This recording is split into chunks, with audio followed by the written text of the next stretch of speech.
It either means you are very, very bored and have nothing else to do, or more likely you really care about getting a good score in IELTS. So thanks very much for coming.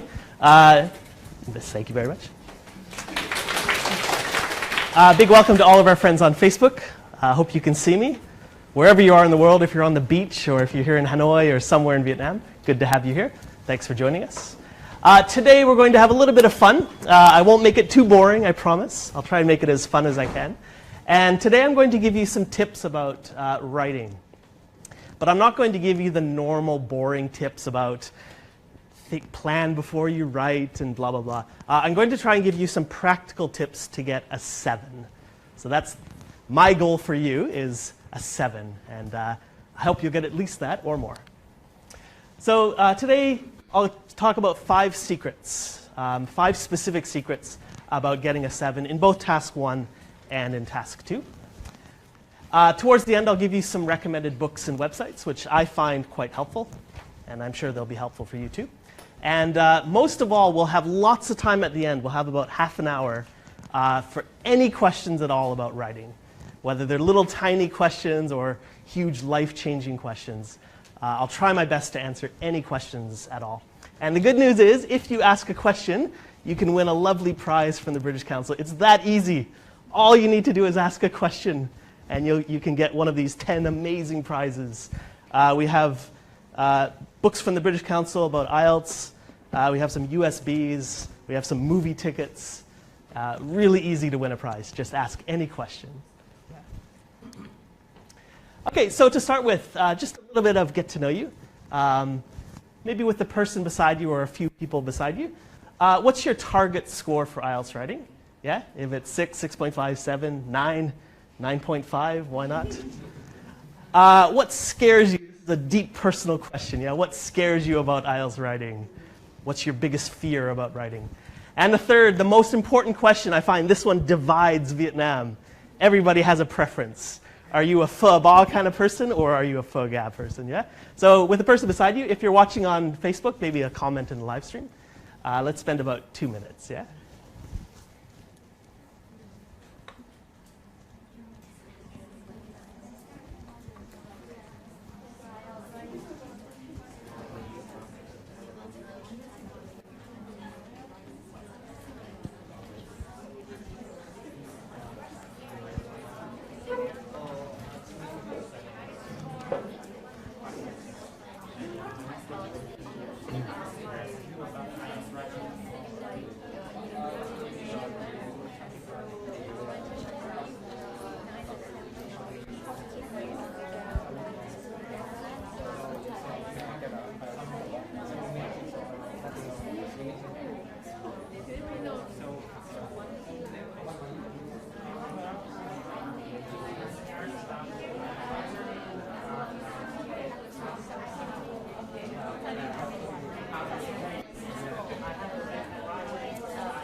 If there's any interesting comments, can you somehow let me know?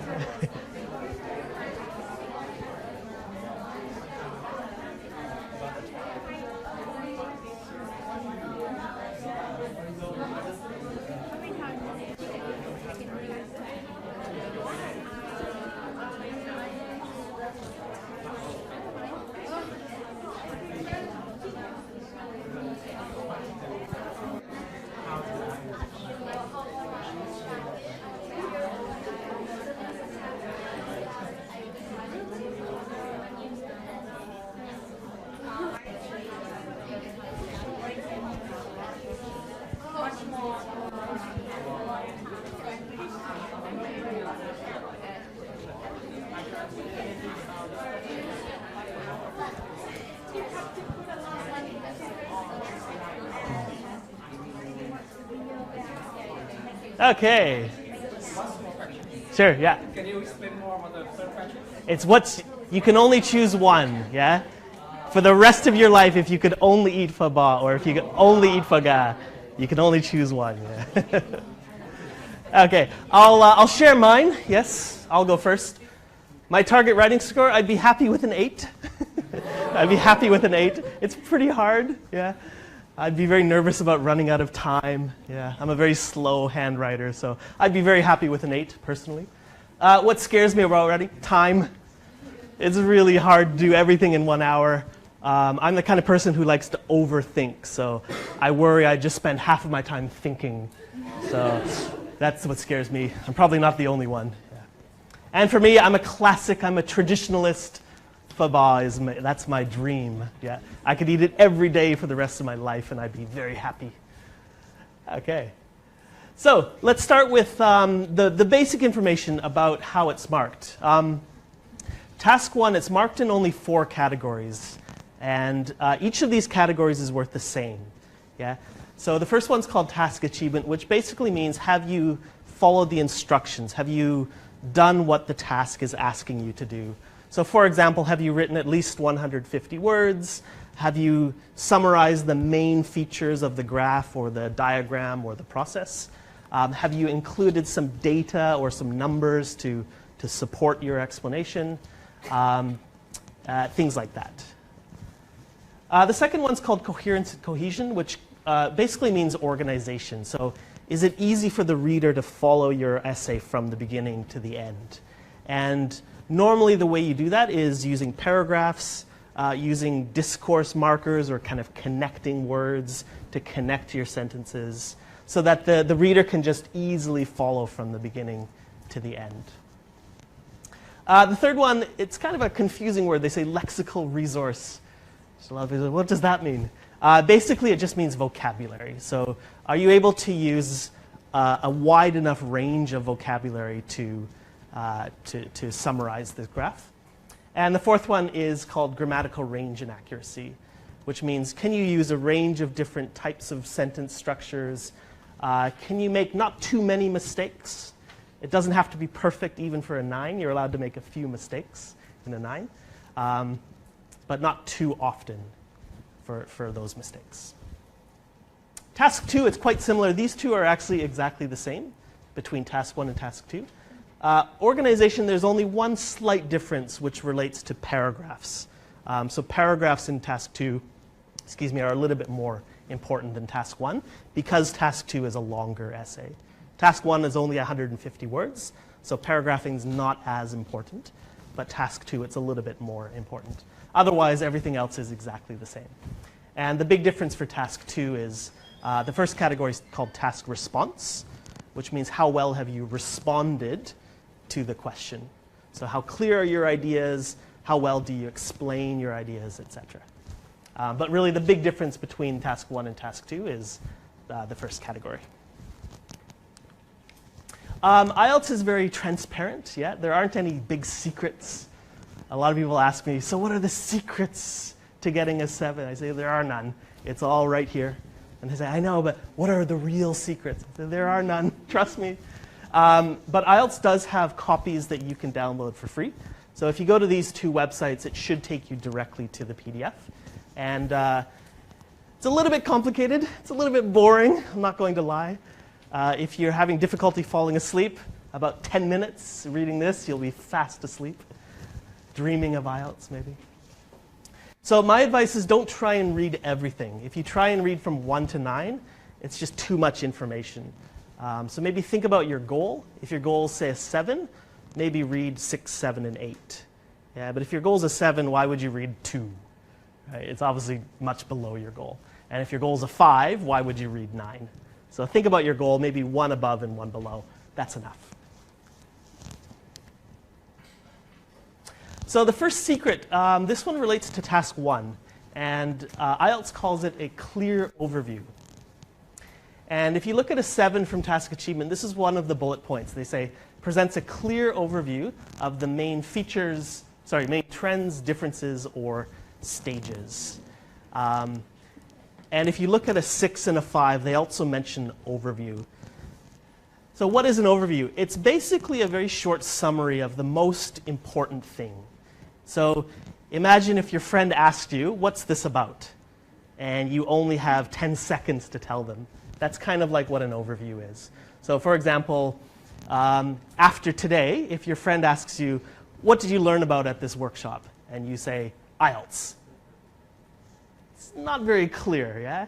But if you say, well, the first slide was about football and foga, and the second slide was about marking criteria, and the third slide, too much information, yeah? So what IELTS is looking for is a very brief summary of just the most important things that happened, yeah? And I'll show you some examples in the next part. It's usually one sentence, but it can be two, particularly if there are multiple graphs. So for example, if you have a pie chart and a table, you might want to have one sentence for each of those. Or if it's a really complicated diagram, you might want to have more than one sentence. But for most of the graphs, you should be able to write an overview in about one sentence. If you're writing more than that, you may be including too much detail.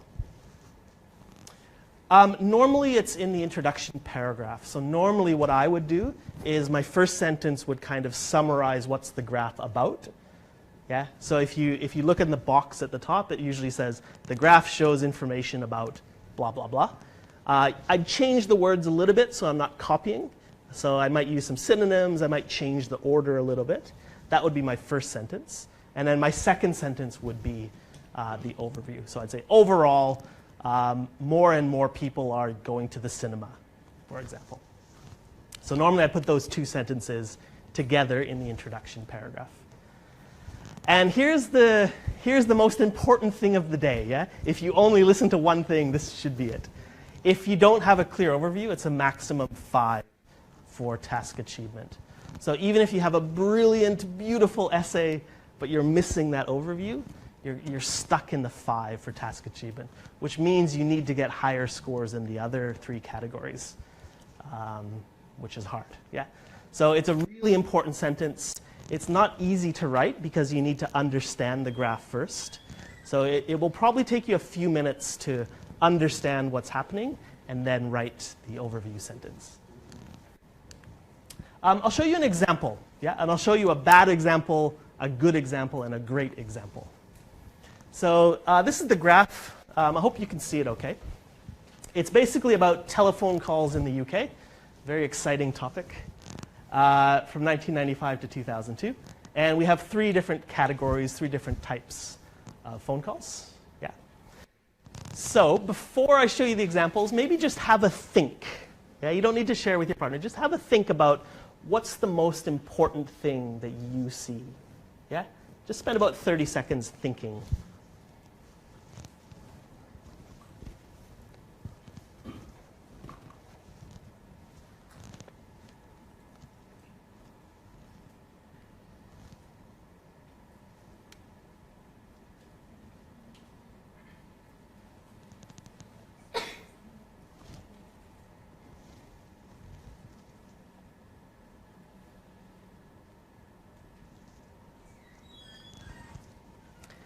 Okay, so now I'll show you a few examples. This is a bad example. This one's kind of the lazy example. This one says, overall, there were many significant changes in the figures. Well, it doesn't really say what changed, yeah? And it's kind of like if you ask me, oh, Dan, tell me about your wife. What does she look like? What's she like? I say, oh, my wife, she's human. Doesn't really help much, yeah? So this is kind of a very lazy way of writing an overview. Overall, there were many changes. Overall, the graphs are very interesting. It doesn't really say anything. So this is a very lazy way of writing it. This one's a much better example. I'll give you a chance to read it.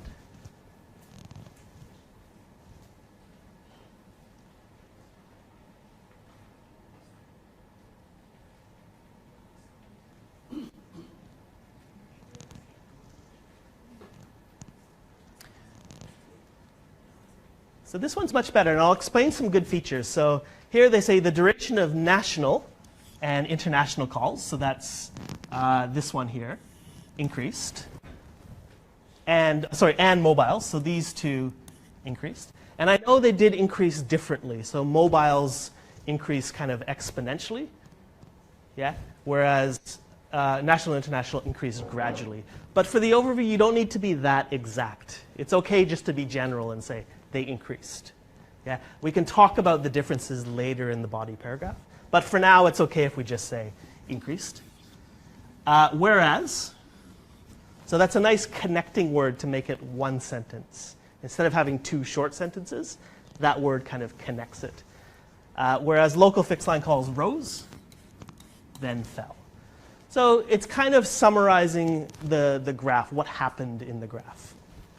It's not too long. It's probably about 25, 30 words maybe. So it's not too long. It does cover all of the important trends.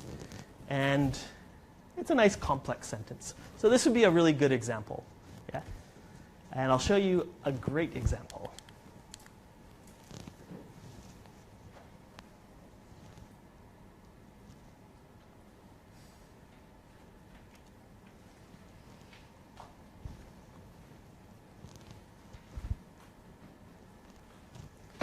So this one's probably even better than the last one.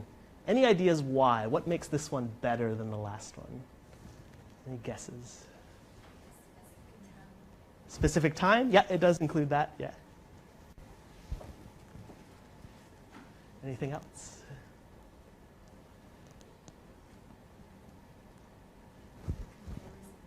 Comparison, good. So if you look at this first part here, it says, local fixed line calls were still the most popular in 2002.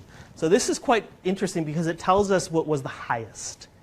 Instead of just talking about the trends, like it increased, it decreased, it actually tells us the ranking, which one was the highest. Sometimes you might say which one was the lowest. You might say higher than, lower than.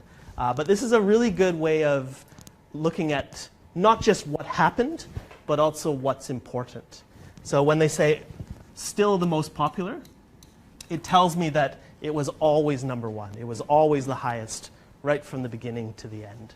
Yeah, so that's a really effective way to show not just what happened, but what's important. It depends on the graph, of course, but for this graph, it's very obvious that I think that's a very important feature, is what was the highest one. And then the second part, they kind of summarize the trend in a really efficient way. They say the gap between them, so the difference between these ones, the gap between them had narrowed, so they became much more similar towards the end. So it's a really nice, efficient way of summarizing. But the thing that makes this one great is it's not just the trend, but it's also the ranking. So when you're planning your overview, maybe think about, is it possible to include both in the overview? However, if it takes you 15 minutes to write one sentence, it's not worth it. It shouldn't take you more than about 4 or 5 minutes. If it is taking you more than that, maybe you're overthinking. I know this is beautiful and amazing, but it doesn't have to be perfect in IELTS. It just has to be good enough. Yeah. So don't spend too much time on the overview, but maybe have a think about what's the highest, what's the lowest, higher than, lower than, etc. Okay, your turn. A little bit of practice. Yeah. This is a chart about radio and television audiences in the UK.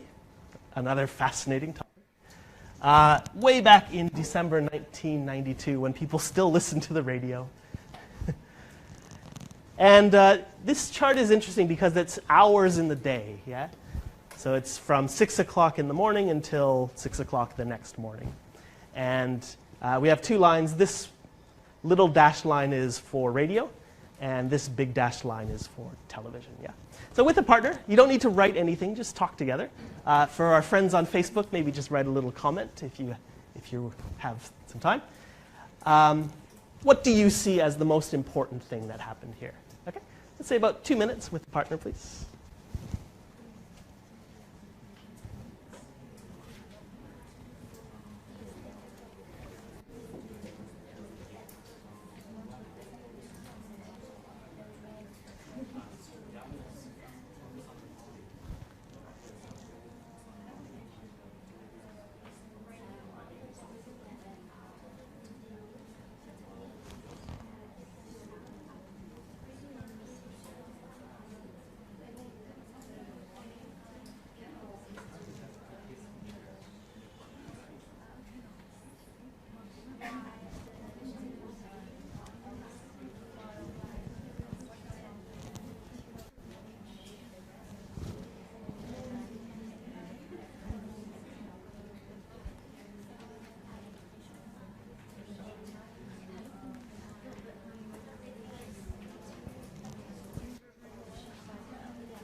That's the hard part, yeah.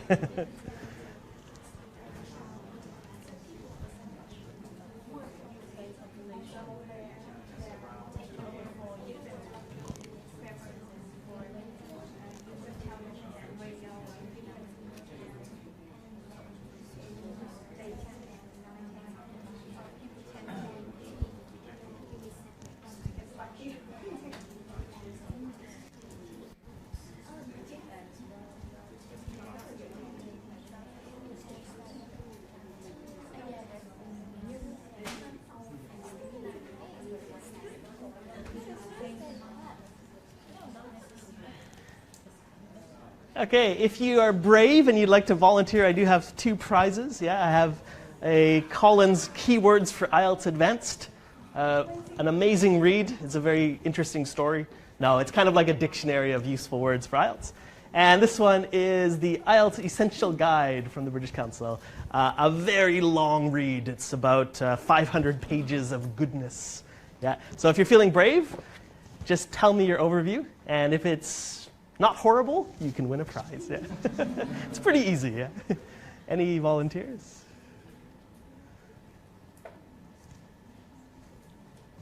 Yeah, go ahead, yeah. Well, overview. Overall, the people who watch, who listen to radio focus on the morning, while the people who watch the television focus on the evenings. Okay, so people who listen to the radio focus on the morning, that's here, and people who watch television focus on the evening, which is about here. Yeah, good. So obviously this one's pretty obvious that there's a big difference between the morning and the evening. So you could probably draw a line here and see that, yeah, it's quite different for the morning and the evening. I think that's pretty good. You can have keywords for IELTS. No worries, it's that easy. Any other volunteers? This is for the big book. Go ahead.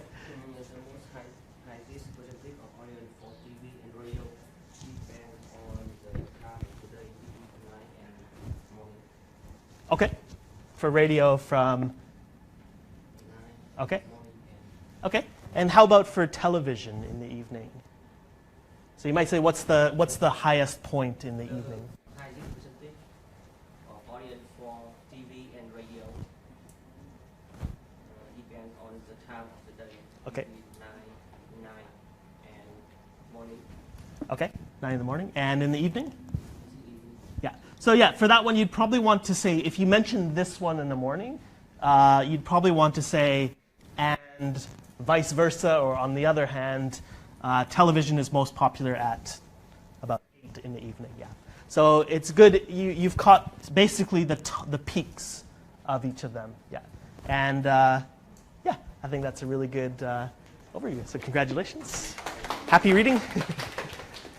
So the interesting thing is, for an overview, you can have 100 different overviews. There's no one correct answer. So don't worry if you're practicing and yours is different from your friends. It's okay, because everybody sees something different. And there's no one correct way to write an overview. So as long as it's significant, as long as it's true, you're not making up data, then it's fine. Yeah.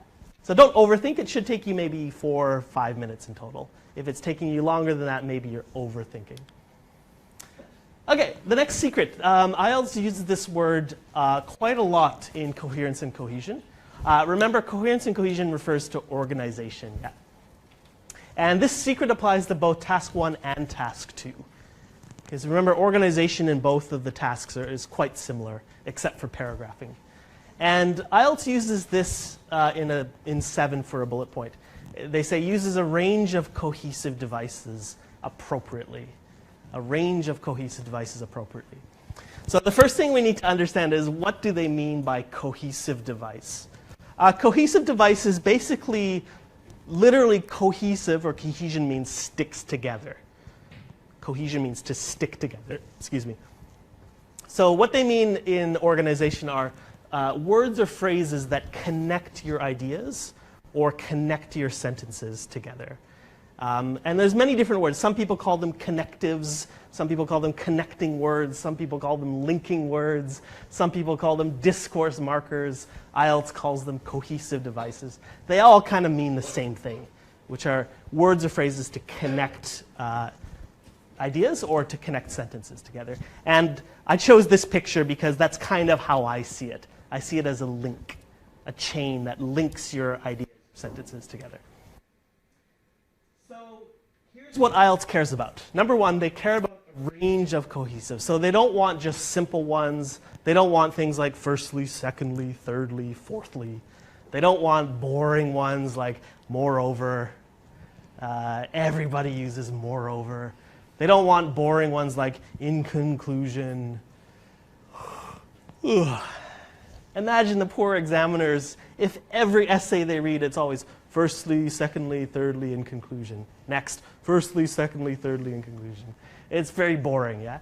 So they want to see some less common ones, some more interesting, not ones that everybody else uses. And I'll show you some examples a bit later of those less common ones. The second thing they want, which not many people know about, is most people use these between sentences. So it's like the first word in your sentence. Yeah? But IELTS is looking for also within your sentence. And that's a little bit more advanced. Yeah? It's not many people use them within the sentence. So if you're able to use some of them within your sentence instead of always at the beginning, you're kind of different from the norm, different from the pack. So I'll show you how you can do that in a couple of slides. But I'd say about 90% of people only use them at the beginning of the sentence. So if you're able to use some of them within, you're different from most candidates. And like I said earlier, they want more than just listing. So if you say firstly, secondly, thirdly, it's not showing the relationship. It's just showing the order. It's like saying 1, 2, 3. But IELTS expects a little bit more advanced connecting words than that. So here's an example of what I mean by less common. So on the left-hand side, these are some simple ones that almost everybody can use easily. But on the right side, these are some less common ways to say the same thing. Feel free to take a picture if you'd like, a souvenir of the day. Yeah. I hope I'm not in the picture.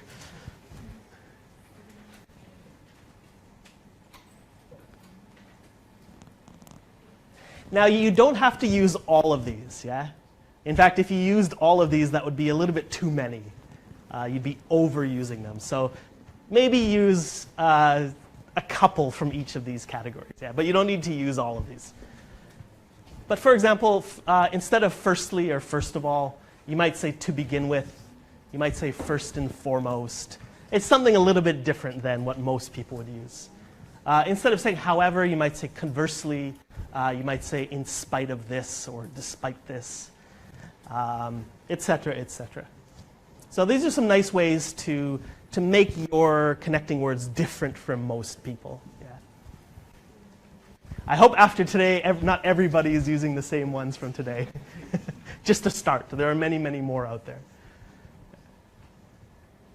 The other good thing is some of these are quite long. So this one, by the same token, it's 4 words instead of 1 word. So it could actually help you make your word count go up a little bit. A nice bonus. The other thing, like I mentioned, is not always at the beginning of the sentence. Yeah. So not always, and there aren't any rules that I can give you. English is kind of like that. But they can often be used within the sentence. So I'll show you a few examples. Here they say strict punishments, comma, on the other hand, comma. So instead of saying on the other hand, strict punishments, which most people would probably write like that. This one, they're moving it within the sentence, so it's a little bit more advanced, which is what IELTS is looking for in the 7. Another example, this solution, in addition, instead of saying in addition, this solution. So it's just moving it within the sentence. And you'll notice that it's surrounded by commas, so comma, comma. And it's between the subject and the verb. Yeah. So like I said, you can't use it for every single connecting word. There are some exceptions. But if you don't know, just try it. And if you're wrong, at least you're showing your range. At least you're showing your range. Even if there are some mistakes, it's not that important. Another example, that, however, is not an effective solution to the problem. So you don't need to use these within the sentence for every single one, but if you can use a few of them within your sentences, you're really showing off to the examiner your flexibility. And to get a 7, that's what the examiner's looking for, is can you be flexible? Yeah. If you remember the previous slide, I showed you the picture of this, this guy doing yoga. Yeah. And that's flexible, yeah. That's what they're looking for, is can you be a little bit different? Can you be a little bit flexible instead of very rigid? Basically, you want to be a little bit different. Imagine the poor examiners, they have a pile of essays to mark, and you're at the bottom of the pile, and the first 20 essays are first of all, secondly, thirdly. First of all, secondly, thirdly. And you're the very last one, and the examiner just wants to go home and relax. It's been a boring day, and the last one is first and foremost. Whoa. In spite of this. Whoa, nice. So that's you. You've turned into a cat. Those are your connecting words or linking words, and that's the tired examiner. So your job is to wake them up. Be interesting. The third secret is in the same category, coherence and cohesion. Again, it relates to both task 1 and task 2. And IELTS calls this referencing and substitution. And this is something that not many people notice in the marking criteria. So in a 5, they say maybe repetitive. So repetitive means you repeat the same words, repeat the same ideas again and again. Maybe repetitive because of a lack of referencing and substitution. So keyword, a lack of. So if you tend to repeat the same words again and again, that would be a lack of referencing. And I'll explain what exactly does this mean in the next part. But basically, if you repeat the same words again and again, it's probably in the 5 category. In a 6 that says, may not always use referencing clearly or appropriately. So that means sometimes you're using it, but maybe it's a little bit unclear at times. But you're trying to. You're trying to use it. And that would be within a 6. In a 7, they don't mention it specifically, but we can assume that if a 6 says may not always use it appropriately, a 7 means you're using it clearly and appropriately. Yeah. So let's look in more detail. What does it mean? What do they mean by substitution, referencing and substitution? The easier one is substitution. So it's kind of like a football match. Yeah? So number 9 comes off, number 7 comes on. So they change the players. And in IELTS, substitution just means you change the words. So you use synonyms, maybe you use pronouns instead of repeating the same word again. So instead of saying the number, the number, the number, the number, the number, the number, you might use a different word. You might say the number or the figure. Yeah, exactly. So that's basically you're changing the word number for figure, and you're substituting, just like on a football match. You're substituting this player for that player. So this is pretty basic. It's pretty easy. You just need to use a few synonyms. I'm sure all of you are already doing that. That's pretty simple. The more complicated one is referencing. And what referencing means is when we refer back. That's why they use the word reference. It refers back. And I like to use this picture where you're looking back in the mirror. You're looking back. And this is a little bit more advanced because it's not just using synonyms. It's using words that refer back to what you said earlier. So this is much more advanced. And therefore, it's much more difficult. So I'll show you an example. This is a really repetitive paragraph. It says, my cat is named Mitz, and my cat is white. I really like my cat because my cat is friendly, and I hope my cat, again, will stay friendly in the future. So obviously, they're overusing the word my cat. Sorry, the phrase my cat. So before I show you some examples, with a partner, maybe think of some other words some other synonyms instead of my cat. Yeah. So let's try and substitute some other ways to say my cat. I know this might be difficult. You probably don't think about cat vocabulary too often. Yeah, try your best. So with your partner, Facebook, maybe just leave a quick comment. What are some other ways instead of saying my cat again and again?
Yeah.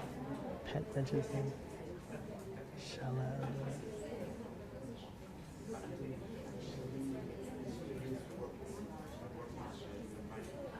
Okay. Yeah.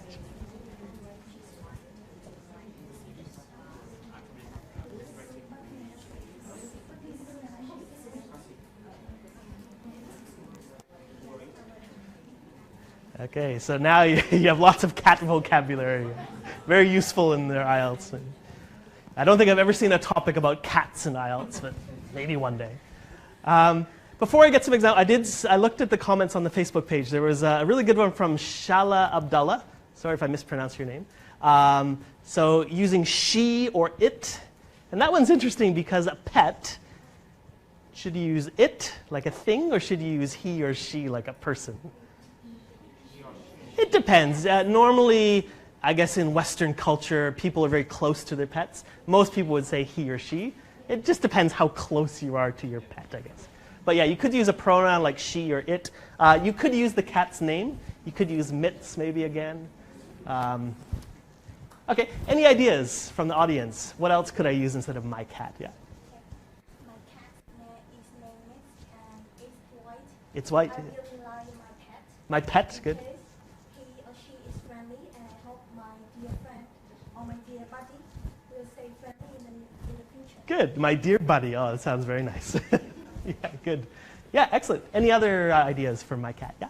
Yes, my cat's name is Mitts, and she is white. I really like her because Mitts is friendly, and I hope my kitten will stay friendly in the future. There you go. Good. So she, Mitt, my kitten instead of my cat. Good. Excellent. Here's a test. What's the adjective of cat? Wow, amazing. Who said feline? Was that amazing? You have really good cat vocabulary. I'm impressed.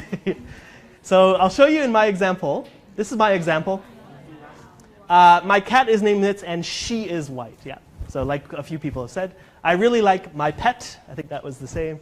Because my kitty, I'm a very emotional pet owner. My kitty, like a kitten. Yeah. And I hope my feline friend, so there was a test of your vocabulary. Feline is the adjective of cat. Don't write it down. You'll never need to use it again in your life, I'm sure. But in case you're curious, what is the adjective of cat? So this is an example where I'm just substituting these different words instead of repeating my cat again and again. So that would be the basic way. Now, to be a little bit more advanced, you'd probably want to use some referencing. And some examples of that are pronouns like we used it, she, they, etc. This is actually a very powerful word, this. You can also use this and a noun. So you might say this or this cat, this person, this or this idea, etc. I'll show you an example. Some people think that the government should pay for education, and I agree with this, or I agree with this view. So instead of repeating the government should pay for education, it's referring back to that idea. Yeah. But in a much more efficient way. It's only one word, or here it's 2 words. Some other things you can do, you could say the former. So if you talk about 2 things, the former is the first one, and the latter is the second one. You can only use it for 2 things. So if you have 3, it doesn't work. Yeah, you'd have to say the former or the latter only for 2 things. That one's very useful in task 1. So if you talk about, say, the price of gold and the price of silver, you could say the former was $10, the latter was 20, instead of saying silver and gold again. Another one is respectively. So respectively you could use for 2 things, or you could use for 3 things. I wouldn't use it for more than 3, because then it's a little bit complicated for the reader. So if you say the price of gold, silver, diamonds, and platinum were $10, $50, $100, $200. Whoa, whoa, whoa, whoa.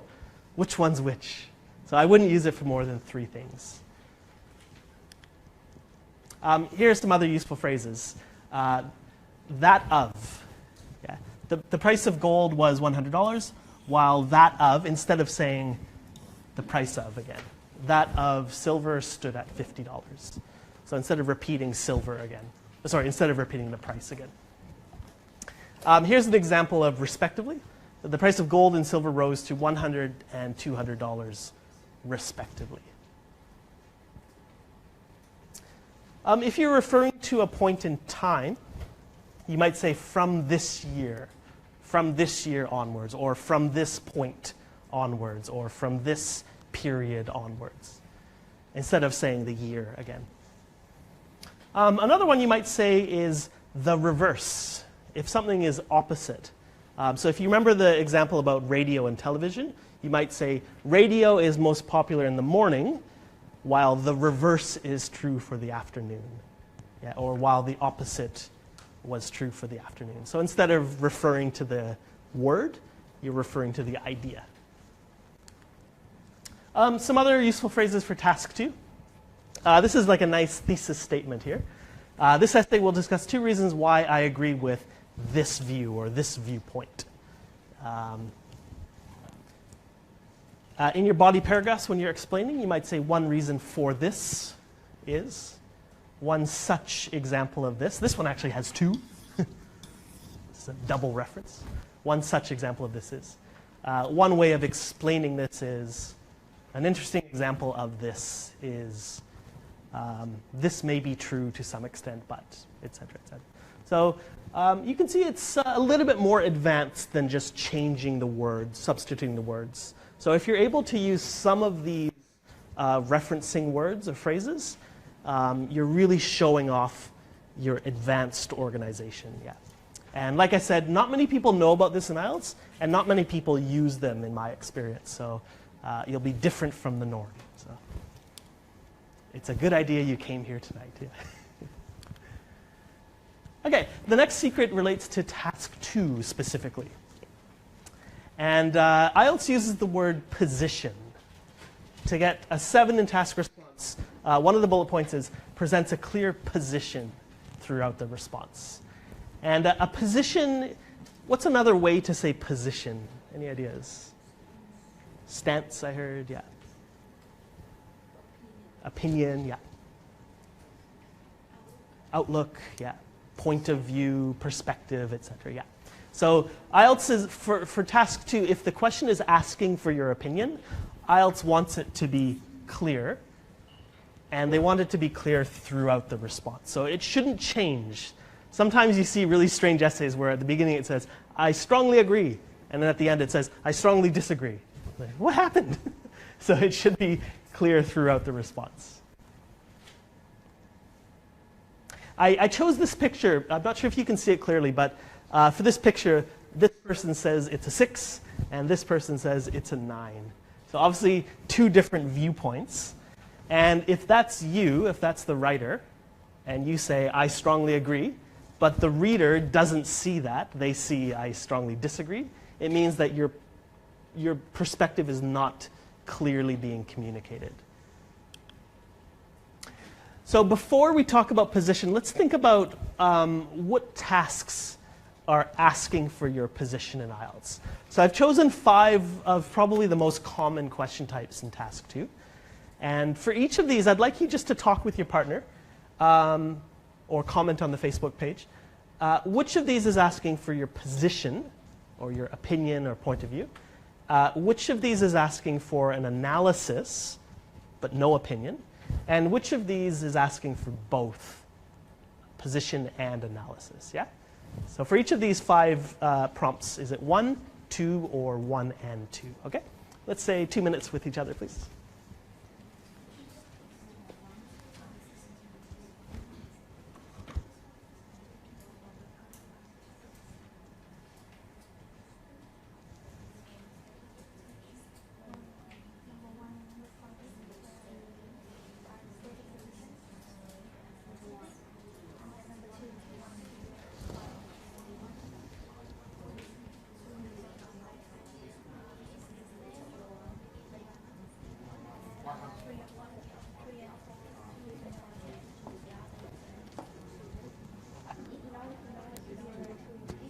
One and 3. Try and answer that one. Okay.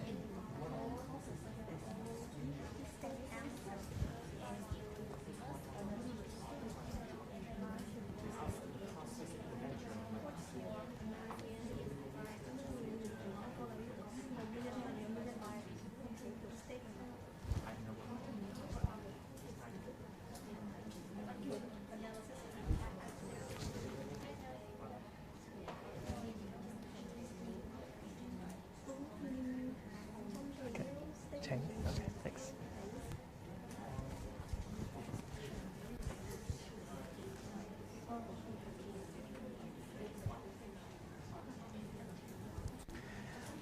It's a little bit tricky. Yeah, some of them it kind of depends. Some of them it depends.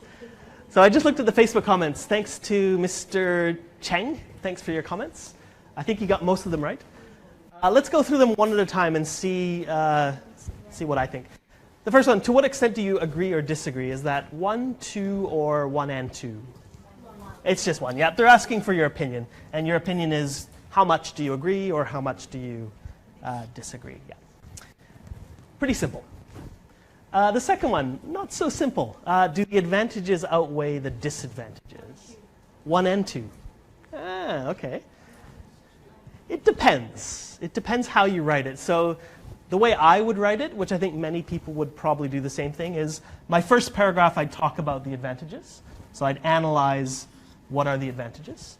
And then my second paragraph I'd analyze what are the disadvantages. But I do need to answer the question overall. Right? It is a yes-no question. It's do. Do the advantages. So I need to have an answer, yes they do, or no they don't. So overall, I would give my position. So probably in the conclusion I'd say, overall, after considering both, I argue that the advantages are stronger than the disadvantages. So it's 2 with a little bit of 1. Mostly analyze, but maybe your opinion at the end. However, you could, if you wanted to, you could just argue for one side. So you might just say from the beginning, the advantages outweigh the disadvantages.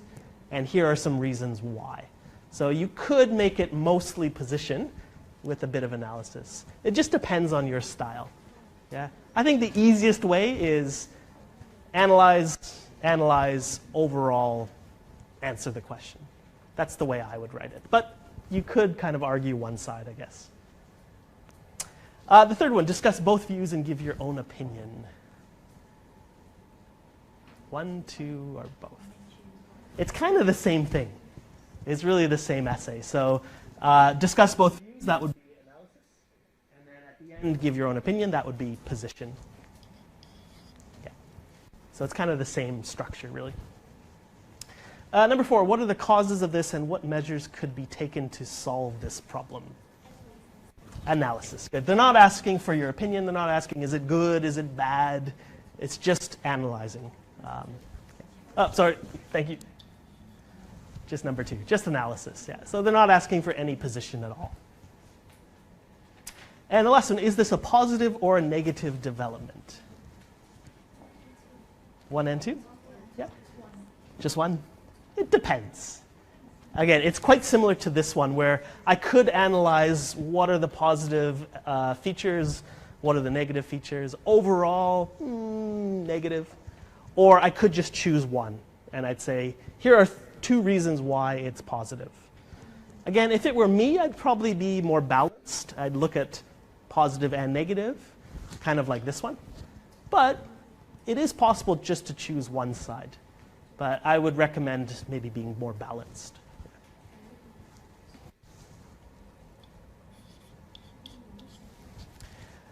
So it's important when you get your question is to think about, are they asking for my opinion? Or are they just asking me to analyze? Or are they asking me to do both? And if they are asking for your opinion, it's important that it's clear and consistent.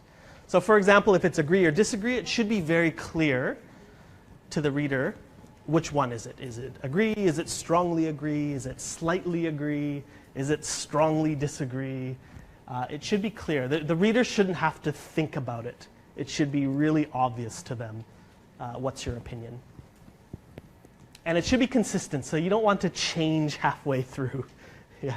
So that's why planning is very important, because if you think about your ideas before you write, you won't have that problem. It's the people who start writing and then they change their mind. Those are the people who usually their opinion's not very clear. And the other thing is, IELTS doesn't want you to be ambiguous. Ambiguous means unclear. Yeah?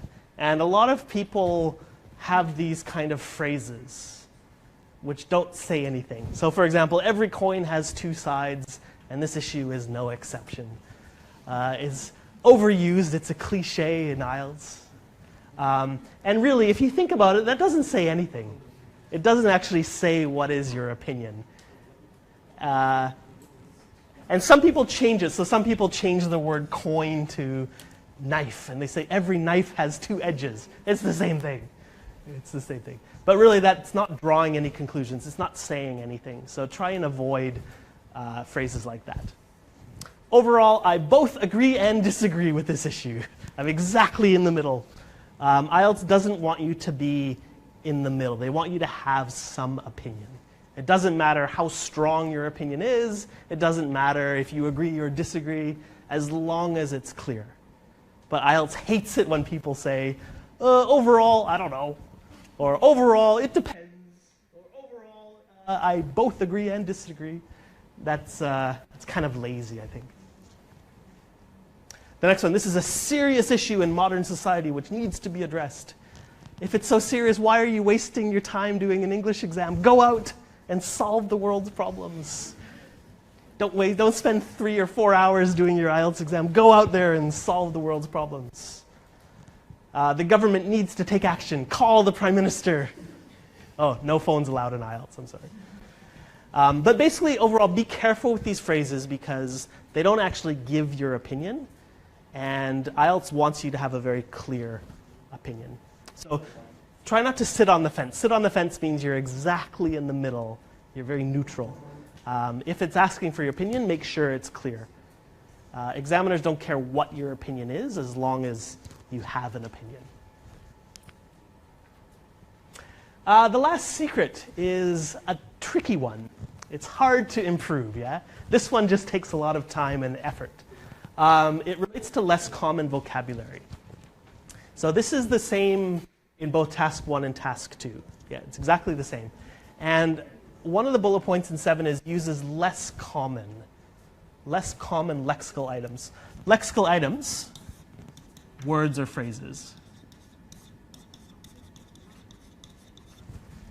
That just means words or phrases. Less common lexical items with some awareness of style and collocation. So this is a really complicated sentence. Yeah? Let's break it down a bit. So the first thing is less common. So the examiner wants to see some vocabulary that not everybody else uses. Yeah? And there's no list that the examiners have. There's no instruction. This is less common, this is common.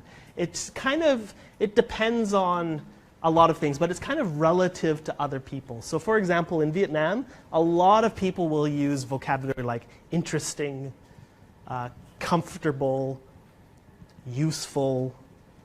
A lot of people say, thanks to the development of modern technology, plays an important role in something. These are kind of words or phrases that are overused a bit in Vietnam. Yeah? So the examiners are looking for, can you use some more impressive vocabulary? Yeah? So for example, instead of interesting, what are some other less common words or phrases for interesting? Intriguing, nice. Appealing, yeah, could be. Stimulating, yeah, nice. Any others? What if you read a really good book and you can't put it down? Engrossing, that's a good one, yeah. Captivating, etc. So those are all examples of less common vocabulary, yeah? So it's not just about academic words, it's about different words instead of the normal ones that most people would use. In writing, the examiners are not looking for idioms. That's not really appropriate for writing. That would be more for speaking, so probably not idioms in your writing. And the second one is some awareness of style and collocation. Style and collocation. So style means kind of how formal or how informal is your vocabulary. So in English and in many languages, the vocabulary you use for writing is not always the same as what you use for speaking. Yeah, so for example, if you use an idiom in writing, it's a little bit informal. So you want to use vocabulary that's formal or academic, but not too formal. If all of your words are long 13, 14 letter words, and even the examiner doesn't know what it means, and they have to open a dictionary and says, what does that mean? Oh, new word for me. Then maybe that's a little bit too formal, yeah? So you should be aware of your style. It should be formal, but not too formal. Academic, but not too academic. And the second one is awareness of collocation. So collocation is when words often go together. And I'll talk about that a bit later with some examples. Basically, your job is to be a vocabulary ninja. Yeah. And unfortunately, there aren't any shortcuts. It takes a lot of effort, a lot of practice and hard work to remember those words or phrases. But there are some things that can help you. So there's this website which I think is really useful. It's called visuwords.com. And I'll see if it works on here.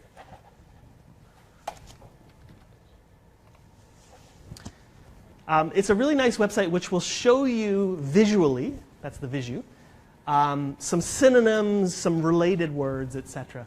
So for this one, I put in interesting. And it's a little bit complicated. You can see it gets really specific about what's the relationship. I don't worry about that too much. So here, interesting, I see, what are some related words? Exciting, newsworthy. So you see newsworthy, it's similar to. It's not exactly the same, it's similar to. So maybe I wouldn't use that one. Stimulating, I think somebody mentioned stimulating. Intriguing, absorbing, engrossing, fascinating. So the closer it is, the more similar it is. But if you notice, this one's a little bit far away. It's getting further away. Maybe a little bit less related, yeah? It also teaches you some opposites. Uninteresting. That's easy. Some other word forms, like here's the adverb, interestingly, etc. So it's a really nice way to kind of expand your vocabulary, but it's easier than reading a dictionary, I think. The only thing to be careful of is they're not exactly the same. So you can't just use this word or this word. There are little differences between them. Like here, for example, newsworthy, that's kind of, you know, interesting that it would be in the news. But I wouldn't say, oh, my girlfriend is such a newsworthy person. No, it's kind of different. So you have to be a little bit careful. You might need to still use a dictionary with this. But I think it's a nice website to, without much effort, kind of expand your vocabulary. So that one's visuwords.com. Yeah, visuwords.com.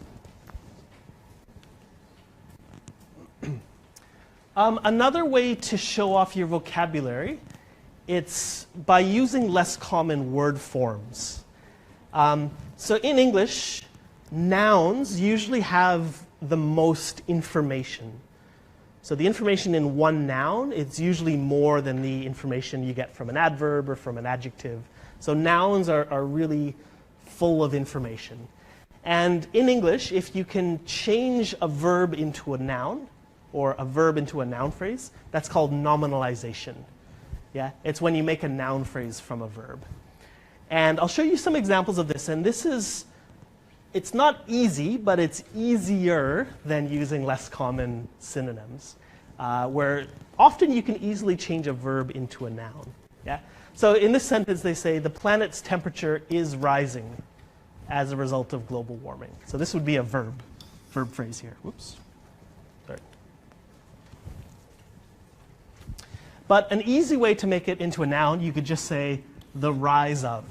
So instead of is rising, here they say the rise of. And it's not a show-off word, but it's taking a verb and making it into a noun phrase, which is a little bit more advanced in English vocabulary.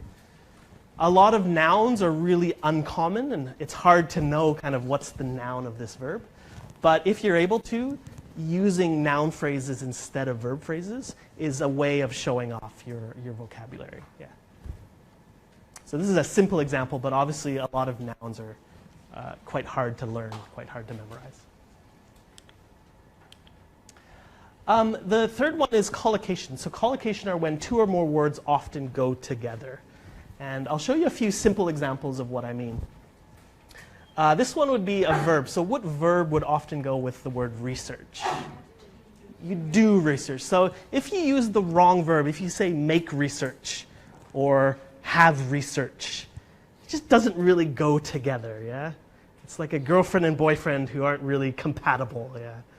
Yeah, so you're looking for a husband and wife, yeah? Here you could say do research, or you could say conduct research, carry out, etc. Yeah, so these are collocations that would naturally go together. Yeah. How about this one is an adverb? This one, yeah, wildly. Fluctuate wildly, yeah. Or you could say mildly. Yeah, you could say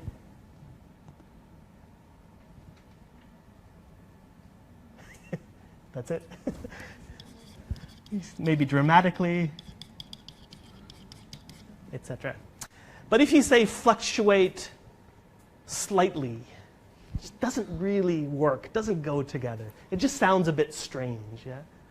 Fluctuate gradually, slightly. It just doesn't work. Yeah? How about this one, an adjective for issue? A lot of people would say controversial, yeah. That was kind of overused. Controversial. What's another way to say controversial? A something issue. Instead of controversial. Debatable? A serious issue, yeah.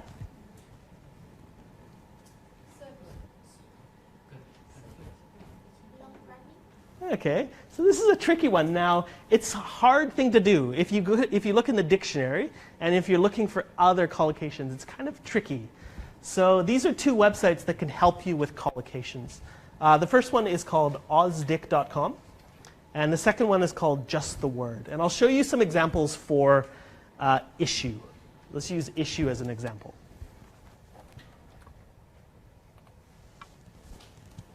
So the first one, if you go to ozdic.com, I put in issue as the noun.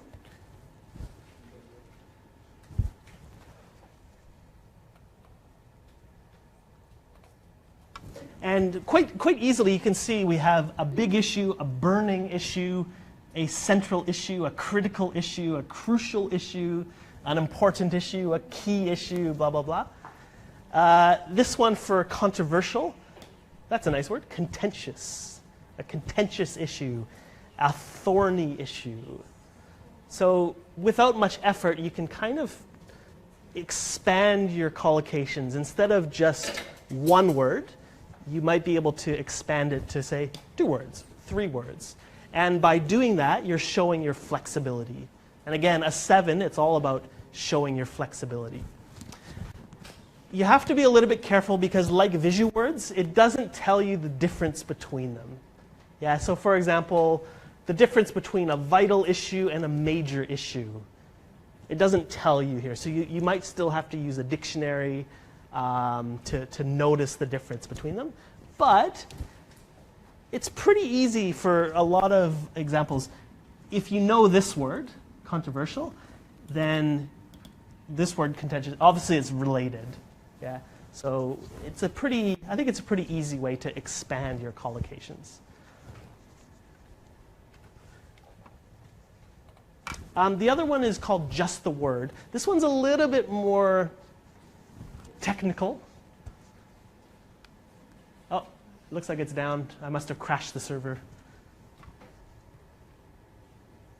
Okay, I'll try that one a bit later. But it's a similar idea. This one is a little bit more technical, and it shows how common or how less common the collocation is. So I'll try that one a bit later.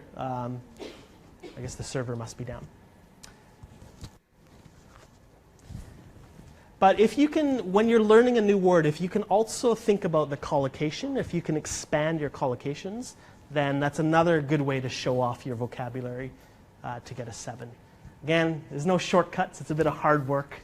But I think these websites can help you make it a bit easier. And speaking of some recommended websites, so I have a list here of some websites that I think are quite good for writing. The official IELTS site has lots of materials for teachers, but as a candidate, there's some good stuff in there. So you don't have to be a teacher to click on teachers. But there's lots of good practice essays, sample essays with comments from the examiners. It's not just for teachers, for candidates too.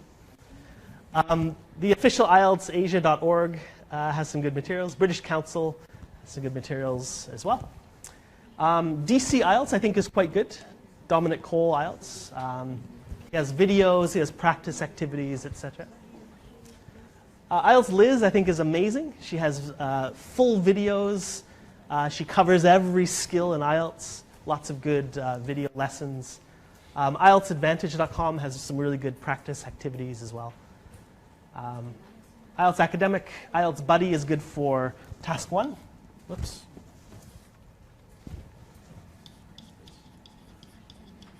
IELTS Buddy is good for process writing and maps writing, which are kind of the other task ones you could get.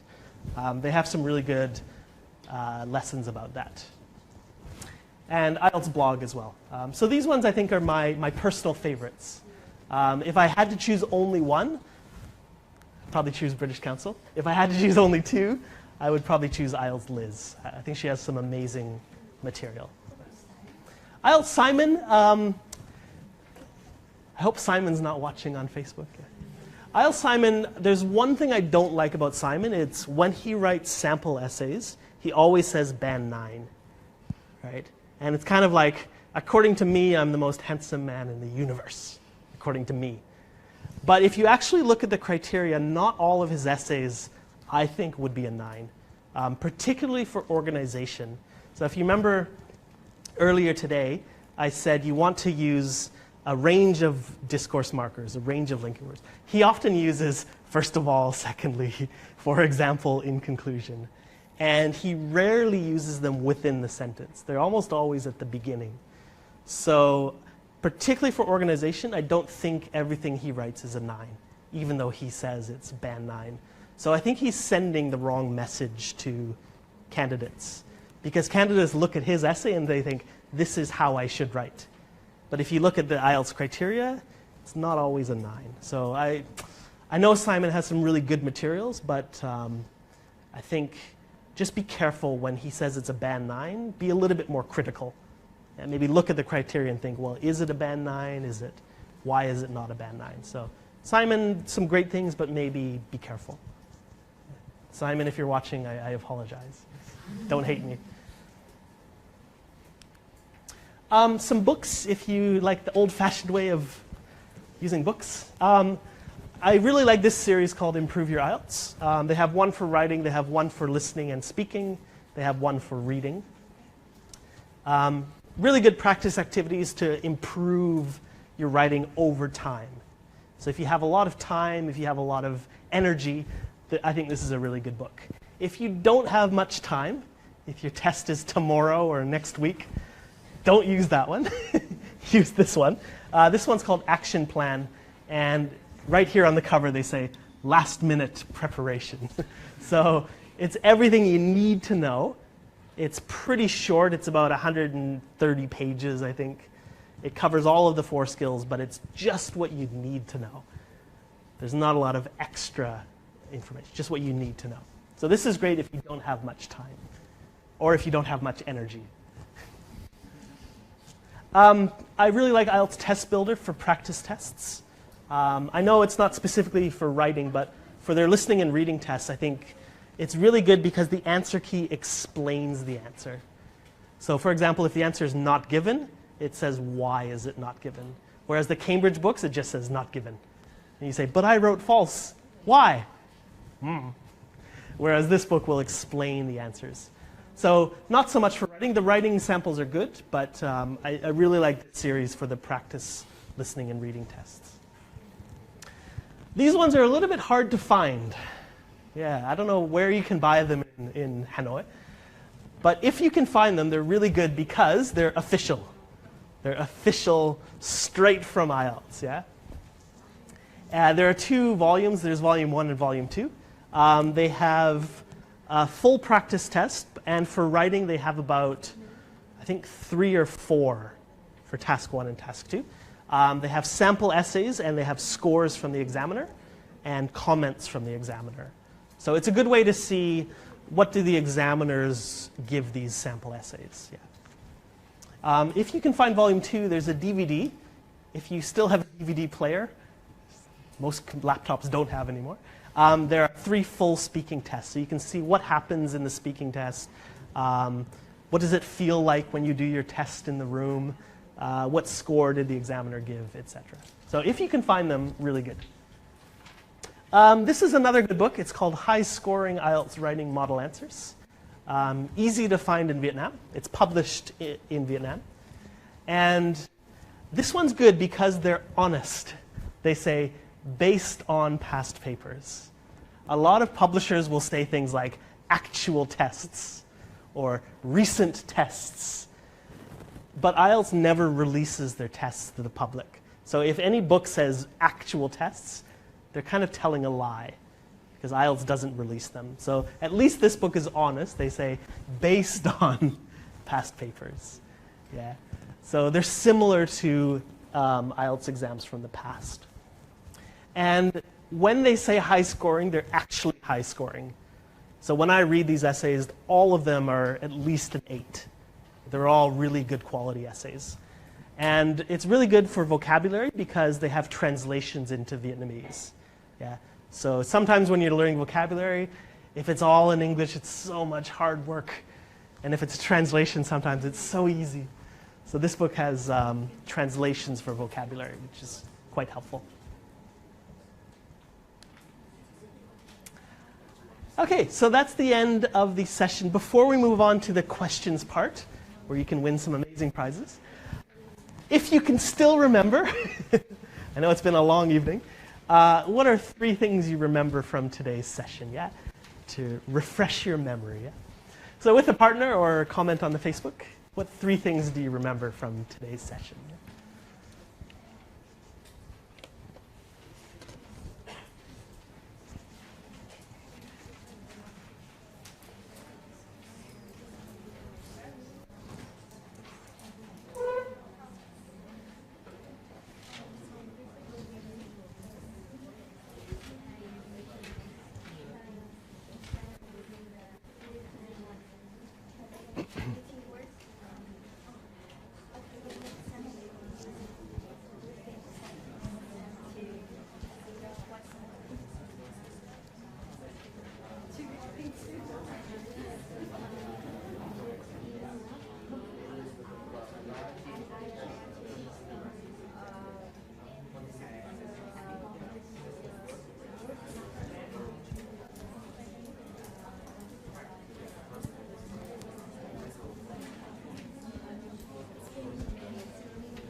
Okay, so hopefully a few of these things stuck.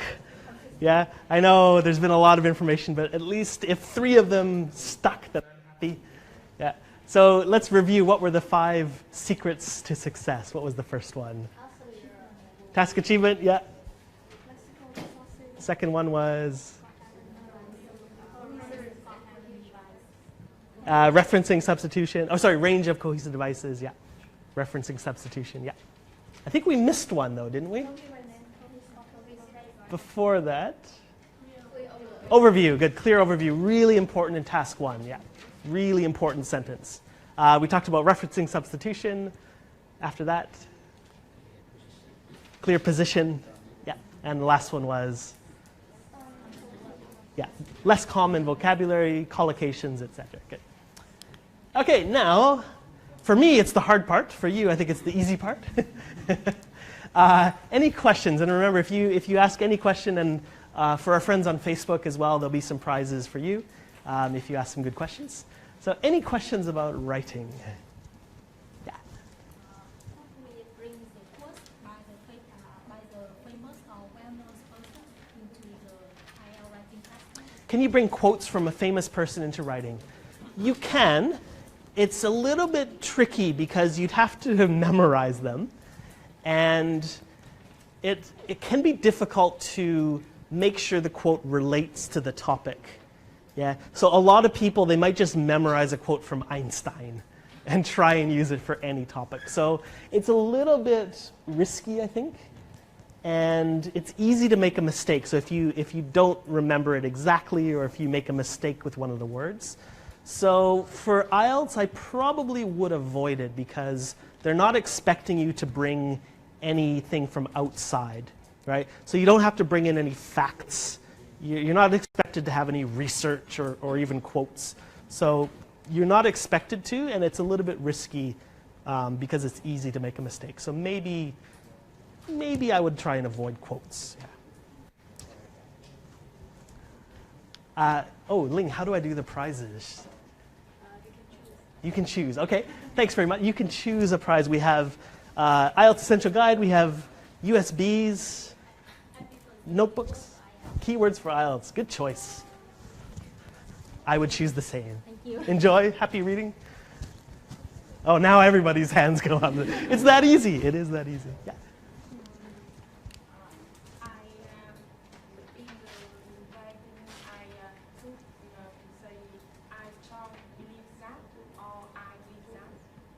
I strongly believe that, or I believe that. It kind of depends on, I guess, how strong your opinions are. So for IELTS, it doesn't matter. It doesn't matter if you strongly believe, if you slightly believe, if you strongly disagree. I think some people think that stronger is better. But in IELTS, that's not true. As long as it's clear, that's what's important. So whether you slightly believe or strongly believe, that's not really too important, as long as it's clear to the reader. Yeah. So you don't have to always be strong. I think some people think strong means a strong score, but it's not always like that. Yeah. So as long as it's clear, if you slightly agree or strongly agree, the strength doesn't matter too much. It's just, can you be clear in your essay? Yeah. Online audience. Okay, questions for the online audience. Mr. Wu says, how to effectively solve the chart problems to get maximum score? Solve the chart problems. I guess what that means is, what do I need to cover in a chart to get a high score? If you look at the criteria, it says covers all key features. So what you want to do is you want to look at the graph and think what's important. And for example, if it's a pie chart, if you miss out a category, you're missing an important detail, which would really hurt your score. So to get a maximum score, you'd want to cover all the important features, and you'd want to support it with some data or some numbers or figures. So if you say it increased, you should say, how much did it increase, for example? Question from Cho. Could you please tell me how I can manage to have enough time to finish 2 tasks? You can pray to the gods. That's hard. And like I said at the beginning, for me, that's the hardest part, is doing all of these things in 60 minutes. Planning helps. Planning, so thinking of your ideas or looking at the chart before you write, it helps, because that way you don't have to stop and think. Yeah? If you can think of your ideas, maybe take a few notes. For me, that helps speed it up. And it also helps me to stay focused. So I'm not trying to cover too much. I'm not trying to include too many ideas. It helps me stay focused, kind of eyes on the prize. So I think thinking of your ideas before you write, even if it's only 2 or 3 minutes, I think for me that helps me to plan my time. Whether you start with task 1 or start with task 2, that's kind of your personal decision. Nobody will tell you in IELTS. They won't say, stop task 1, please, stop task 1. It's up to you to manage your time for both tasks. I do notice the people who start with task 2 often run out of time for task 1, because I think they spend too much time on their ideas in the essay, and then they have to rush to do their task 1. So if you do start with task 2, be very careful that you really are strict with your time. Yeah? If it's 40 minutes, you gotta finish and move on to task 1. Practice as well. So when you're practicing at home, be really strict with the time. Yeah? Close your door, lock the room, lock your door, turn off your Facebook, except when you're watching today's live feed. And just be really strict when you're practicing so that you get used to the feeling. I think that could help a little bit. Cheng asked, how can we use respectively with 3 things? Good question. I forgot to give an example for that.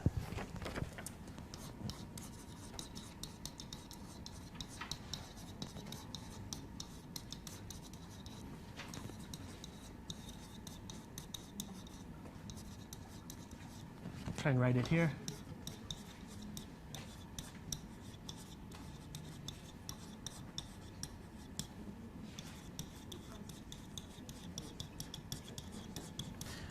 So here's an example of respectively for 3 things.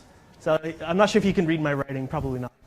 The price of gold, silver, and copper. Yeah, so let's say gold, number 1, copper 2, silver 2, copper 3, were $100, that's gold, $50, silver, and $25, respectively. I normally use a comma before it. Some people don't use a comma. I'm a traditionalist, I guess. So I would probably put comma respectively. Again, yeah, I wouldn't use it for more than 4 things. So if it said gold, silver, copper, and something, it gets a little bit complicated. So I would just use it for 3 things. But good questions. Thanks very much, Vu, Cho, and Cheng. Great questions.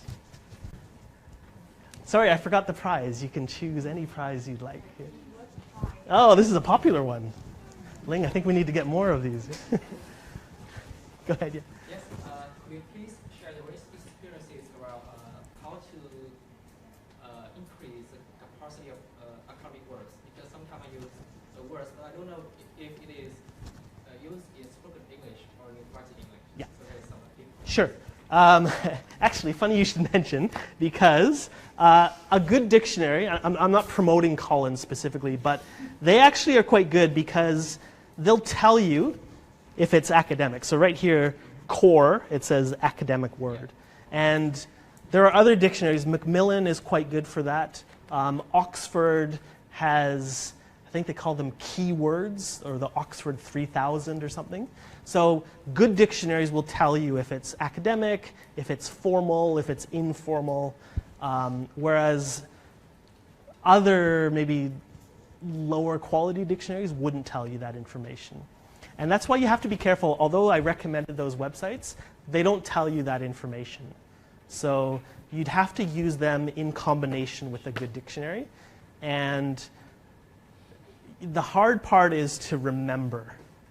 It's easy to learn vocabulary, but it's hard to remember it. So having a good notebook can help you. So you might want to have categories. So you might have like academic vocabulary in one part, speaking vocabulary in another part, so that when you're revising your vocabulary, you can kind of categorize it. But to be honest, it's really hard to remember vocabulary, and to remember, is it formal, is it informal? That's actually quite a lot of effort. But my advice would be get a good dictionary that will tell you if it's kind of formal or informal, academic or not academic, etc. Well, to me, many people recommend using a great newspaper, official newspaper or website to repeat or use the words. What do you think about that? It's great. I mean, the thing about vocabulary is you don't just learn a word once. Like, for it to stick in your memory, you have to see it again and again and again. And there's lots of research. From what I remember, it's something like, I think it's 9 or 12 times. So if you see a new word, it takes about 9 to 12 times for it to really stick. Unless it's like a really important word, like for your job, you might need to see it once. But if it's just a random word like deplete, okay, if I just learn deplete, I'll probably forget it tomorrow morning. Say D something, what was it? But if tomorrow I read a newspaper and I see deplete, I say, oh, it refreshes my memory. So the more you can encounter vocabulary, the more it's likely you'll remember it. So read as much as possible. Newspapers are great, but remember, newspapers are kind of one style. So it's good for vocabulary, but it might not be very good for helping you in your essay. Yeah, because it's a very different way of writing. But yeah, the more you read, the more you can watch or listen, the more vocabulary is likely to stick in your memory, I think. Yeah. Thank you very much. Sure, yeah. What prize would you like? That one. Okay. I think that's the last one. Thank you very much. Actually, yeah, that's how you first. Thank you. I have two questions. Sure. Okay, for IELTS class 2, Yeah. the exercise with the question is, what are the advantages and disadvantages of something? So in this case, should I just give them the analysis of the advantages and disadvantages, or should I also include my personal viewpoints? Good question. Yeah. So I'll just go back to the slide.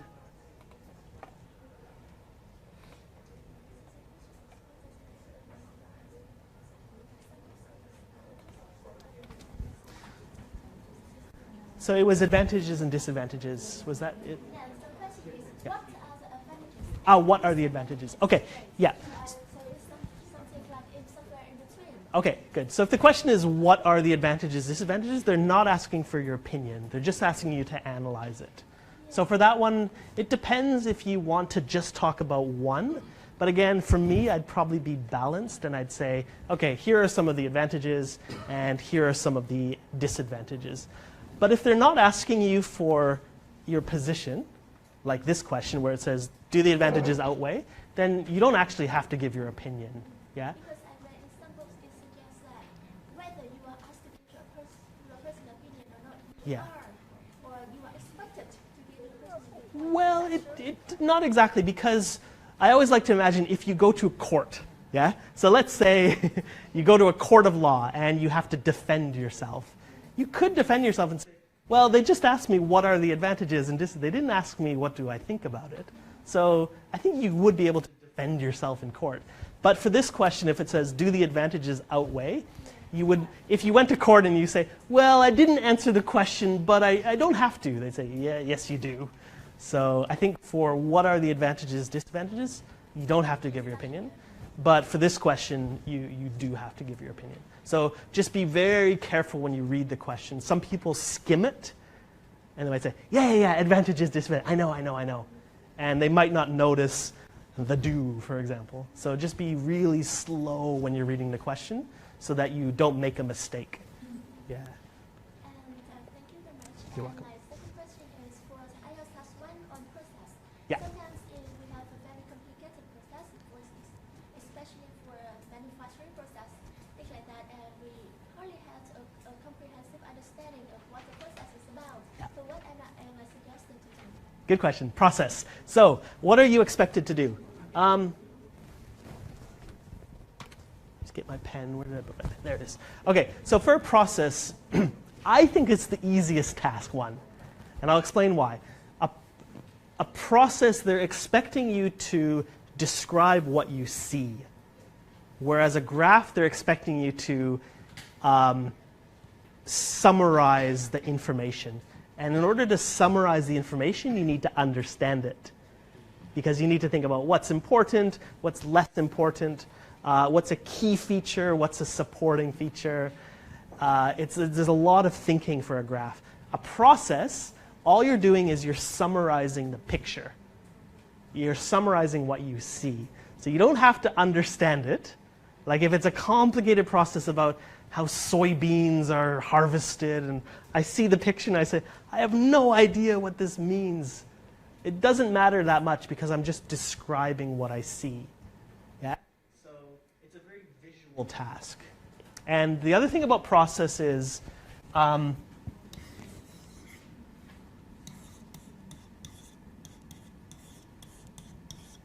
other thing about process is it's okay to use the vocabulary on the picture. Right? You're not allowed to use the vocabulary in the box at the top. So the one that says the graph gives information about, or sorry, this is a process about how soybeans are made. But if there's any vocabulary on the graph, it's okay to use that. It's not considered copying. So even if you don't understand what it means, it's okay to use the vocabulary on here. It's great if you can use synonyms, but you're not expected to. So for process, always remember, they're not testing, do you understand what happened? They're testing, can you summarize this complicated picture in a simple way?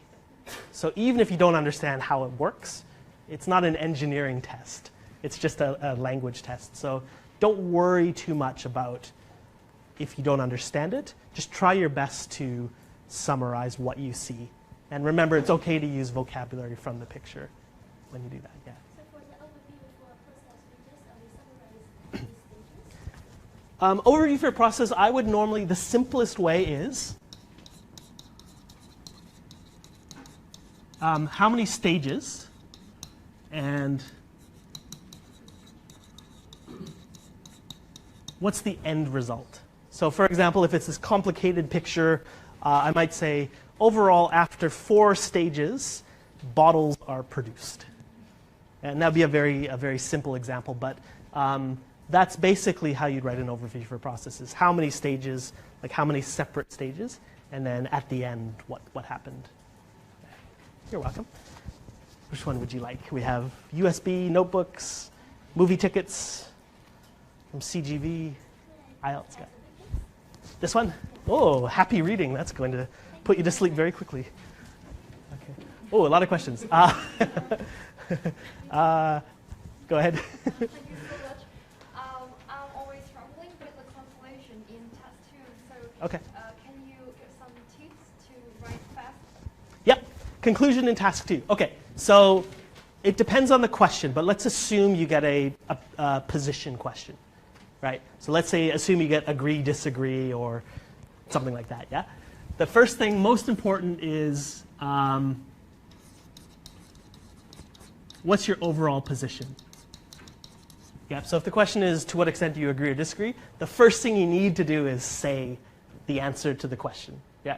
Overall, I strongly agree that the government should pay for education. So that would be your first sentence. Must be clear. No coins have 2 sides. Clear opinion, yeah? After that, if you want to make it a bit longer, there are a few things you could do. So you could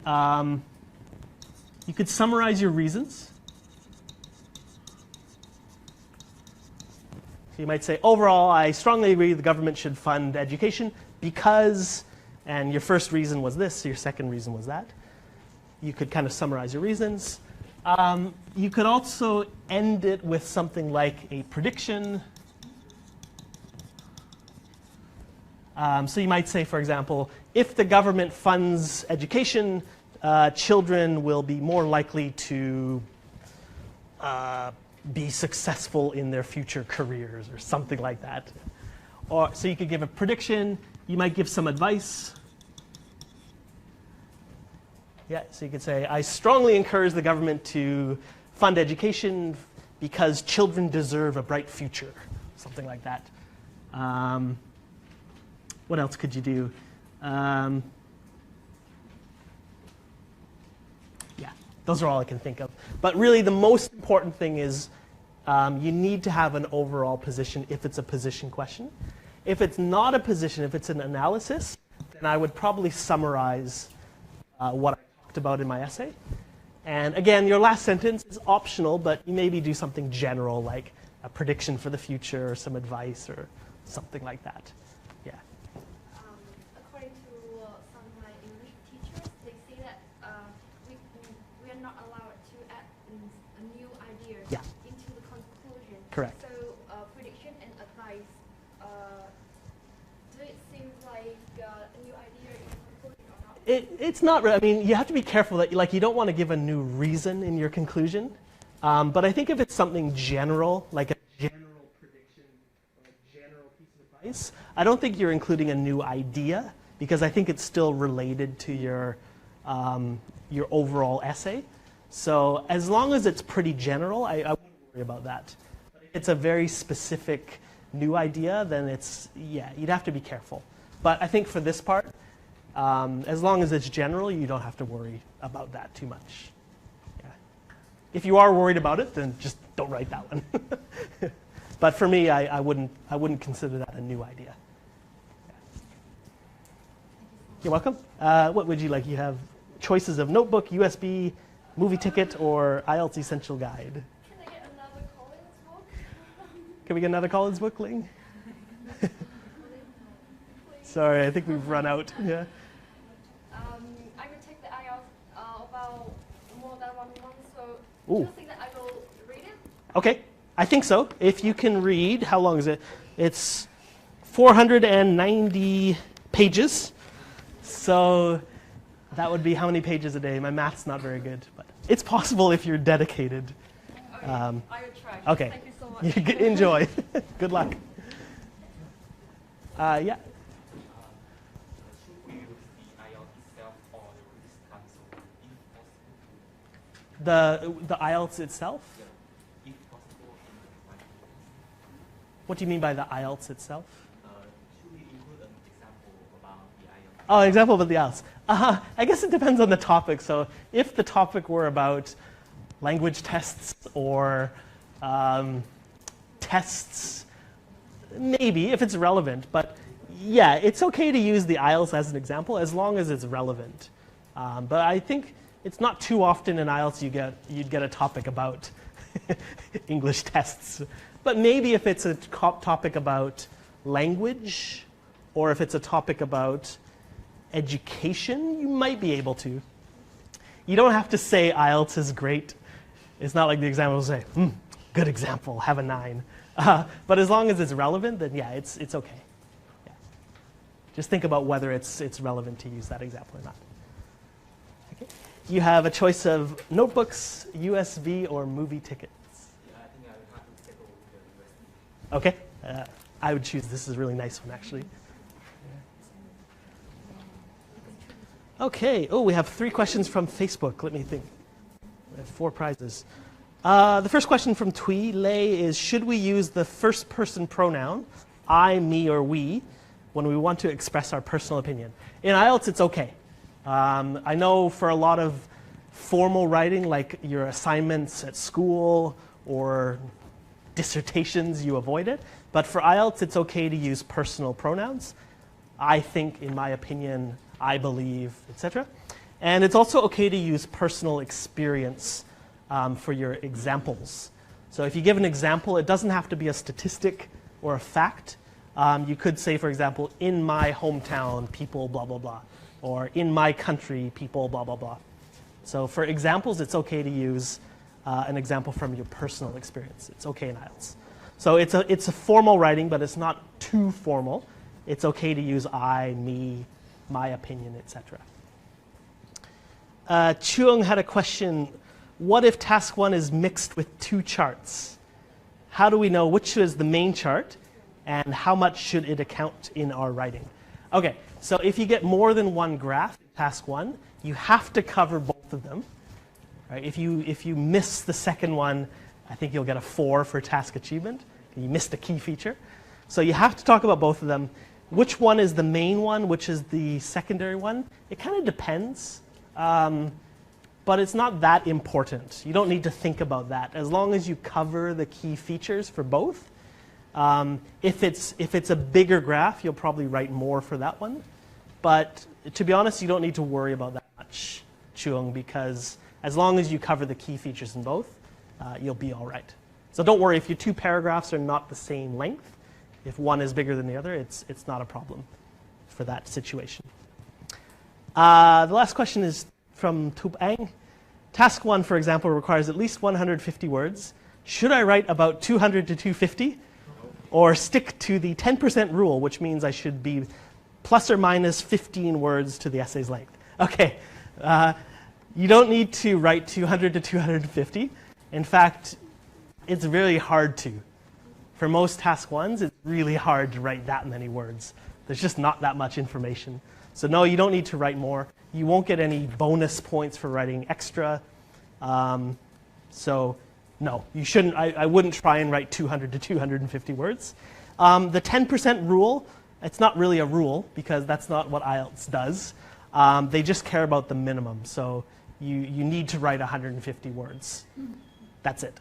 If you write more, okay, no problem. If you write less, problem, because you'll start to get points deducted depending on how short it is. So there is no 10% rule. It's 150 words minimum. So always try and write at least 150. Yeah.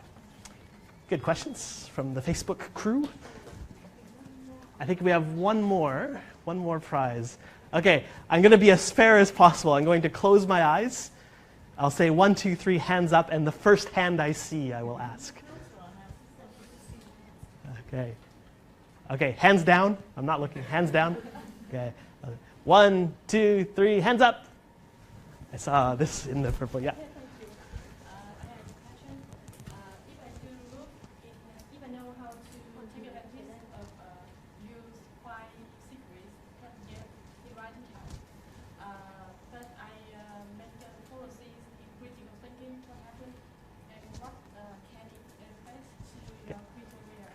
Good.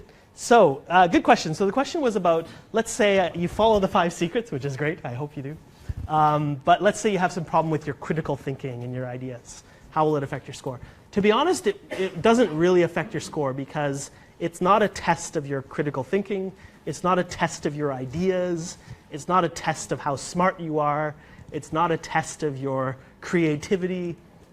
It's just a language test, right? So the EL in IELTS stands for English language. It's not the international how smart are you test, which would be the how smelts, I guess. So you don't need to worry too much about being critical. You don't need to worry too much about being a balanced thinker and considering the other side and all of those things. Because really what IELTS is testing is, can you clearly communicate ideas? And that's it. It's not about how smart you sound or can you include facts and statistics. It's just about can you clearly communicate ideas. So don't worry about how critical you are. Don't worry about how balanced you are. As long as you can answer the question clearly, that's what IELTS is looking for. When I get so many common voices, like authority or strongman or postword. Yeah, you don't need to worry about all those. It's good that you know about those straw man and red herring and slippery slopes. But to be honest, it's not like a university assignment where they might be looking for, can you be critical? It's just a test of your language. So if you're able to use those concepts, that's great. But IELTS doesn't expect them. They just expect answer the question clearly and explain your ideas. That's it. Okay, good. So you have a choice of USB movie tickets or notebooks. What about those 3 additional? I think these are actually from the classroom, so I don't want to get in trouble from the British Council. I like the movie. Ah, yes, good choice. Enjoy. Okay. If you're looking for somebody to go with you, I'm sorry, I'm married, so I'm not allowed to. 300,000. 300,000, so you can bring 2 friends, yes. Or on Happy Wednesday, you can bring 4 friends, maybe. So make lots of friends here today. And she'll treat you to a movie. Yes. Okay, well, thanks very much. If you have any other questions, I'll stick around here. And Facebook fans, if you have any questions, feel free to leave comments, and I'll try and answer them in the future. Thanks very much for coming. Enjoy the rest of your Sunday evening, and good luck in your IELTS. I hope you get the score you need. Yeah.